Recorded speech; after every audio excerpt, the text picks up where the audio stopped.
Mabait na, masipag pa. Yan ang dapat tularan ng mga katandaan. Dahil imbis na nakikichismis lang at marites, dito, busy-busy siya sa kanyang negosyo.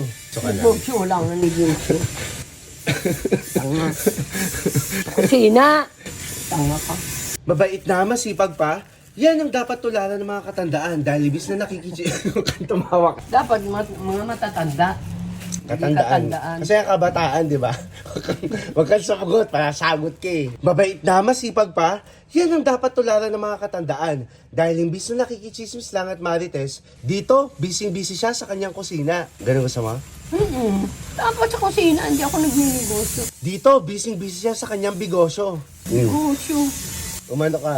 Kusina! Shoutout sa mga kabataan dyan. Galaw-galaw na. Hindi naman puro Huwag ganun. Shoutout sa mga katandaan dyan. Nak, kailan ang sahod? Oh, sa mga katandaan dyan. Huwag kayong puro radio. Galaw-galaw lang. Galaw-galaw din. Pwede na yun. Matanda na ako. Tanga. Invento.